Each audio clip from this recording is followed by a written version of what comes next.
শুরু হচ্ছে।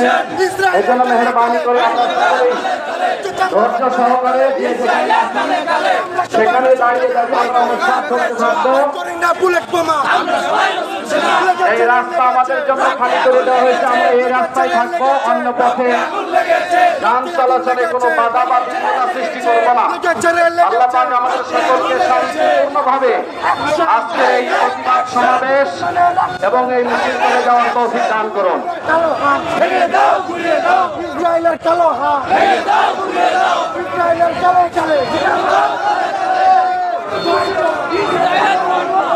পাঁচ মিছিল এই পর্যন্ত থাকবে।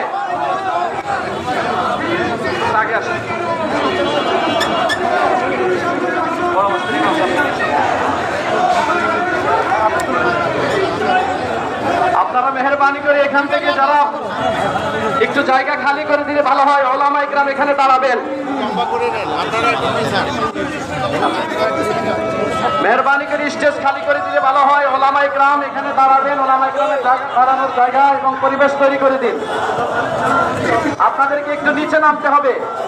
যারা ক্যামেরা নিয়ে কাজ করছেন একটু মেহরবানি করে নিচে নামতে হবে আপনাদের।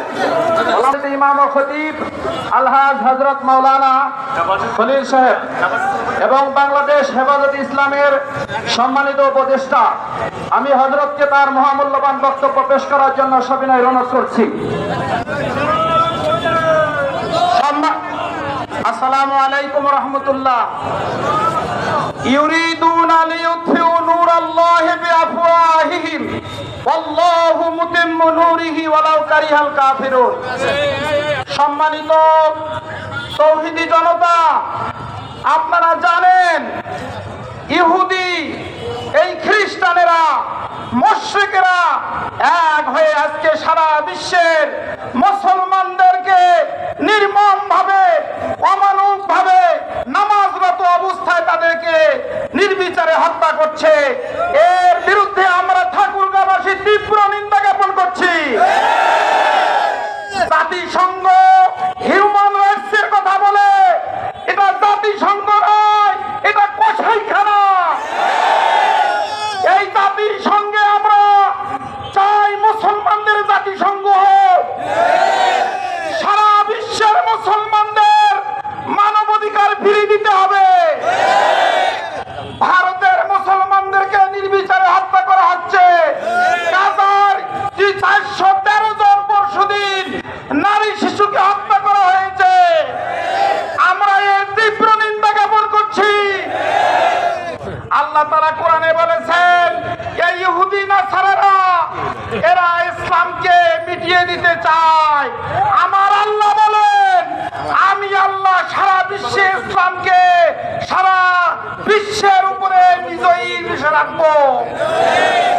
সুতরাং আমাদের কোনো ভয় নাই। ওয়ালা তাহিনু ওয়ালা তাহজানু ওয়া আনতুমুল আউলাউনা ইন কুনতুম মুমিনিন। আল্লাহ কোরআনে বলছেন, তোমরা যদি মুমিন হতে পারো, তোমাদের চিন্তা নাই, তোমরা মরলে শহীদ, তোমরা বাঁচলে গাজী।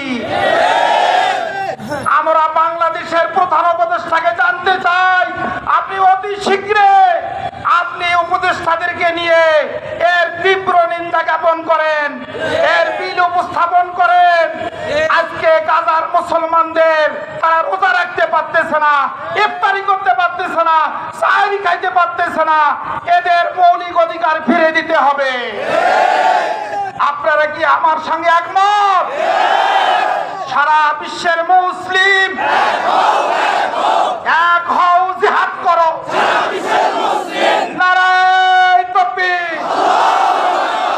এ বলে আমি আমার বক্তব্য শেষ করছি। আসসালামু আলাইকুম রহমতুল্লাহ। মাওলানা মিম খিজির সব অল্প বক্তব্য দিবেন ইনশাআল্লাহ। আসসালামু আলাইকুম।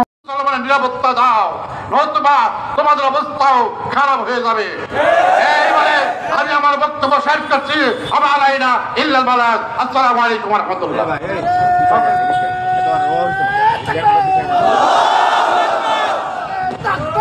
সংগ্রামী সাথী বন্ধুগণ, আমরা মুসলমান বাঁচবো একদিন সিংহের মতো, ঠিক কিনা? মুসলমান हो तो मरते मुसलमान, एक हाथ में तलवार हो, एक हाथ में कुरान। সংগ্রামী সাথী বন্ধুগণ, সমাবেশের এই পর্যায়ে বক্তব্য রাখবেন ঠাকুরগাঁও সদর থানার সম্মানিত সভাপতি মুফতি হারুন সাহেব দামাত বরকাতুল আলিয়া। আসসালামু আলাইকুম ওয়া রাহমাতুল্লাহি ওয়া বারাকাতুহু। সংগ্রামী সাথী ও বন্ধুগণ, ইসরায়েলের নির্যাতনের মুখে ফিলিস্তিনের অসহায় মুসলমানদের রক্ত ঝরছে। সারা বিশ্বের মুসলমানদের হৃদয়ে আজকে আঘাত করেছে ইসরায়েলের বাহিনী। সারা বাংলাদেশ নয়, সারা বিশ্বের সর্বস্তরের মুসলিম উম্মাহ প্রতিবাদ করে যাচ্ছে। আমরা প্রতিবাদ করলে আমাদেরকে যদি জঙ্গিবাদ বলা হয়, তাহলে আমরা সেই জঙ্গিবাদের নাম এবং খেতাব অর্জন করতে আমরা প্রস্তুত রয়েছি। আমাদেরকে যদি বিভিন্ন ভাবে নির্যাতন করা হয়, জেলখানায় নেওয়া হয়, আমার ভাইদের প্রাণের রক্ত ঝরানো হচ্ছে, তার জন্য আমরা প্রস্তুত রয়েছি ইনশাআল্লাহ। ঠাকুরগাঁও জেলার প্রত্যেক মসজিদে ঘোষণা দেওয়া হয়েছে।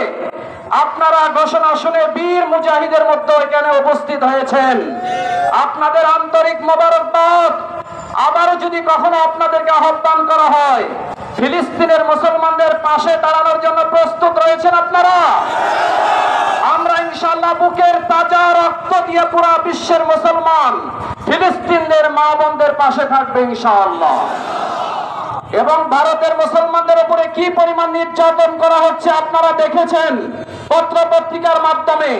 একটাই কারণ, তারা আল্লাহ পাকের হুকুম কেন মানে, তারা আল্লাহ রাসূলের তরিকায় কেন চলতে চায়, এই কারণে তাদের উপর নির্যাতন করা হচ্ছে। আমরা সুখে শান্তিতে দেশে বসবাস করলেও আমাদের মনে অশান্তি, আমাদের বহির্বিশ্বের সমস্ত মুসলমানদের উপর নির্যাতন করা হচ্ছে। এই জন্য আমাদের ঈদের কোনো আনন্দ আমাদের কাছে নেই, আমাদের কোনো শান্তি নেই। ওলামায়ে কেরামের ঘুম হারাম হয়ে গেছে, তাহাজ্জুদে তাদের জন্য দোয়া করা হচ্ছে। আমরা নিজেদের টাকা পয়সা অর্থ সম্পদ দিয়ে ফিলিস্তিনের নির্যাতিত মুসলমানদের পাশে দাঁড়াবো ইনশাআল্লাহ। এবং বাংলাদেশ সরকারকে, ভারতের দূতাবাস যারা দায়িত্ব আছে তাদেরকে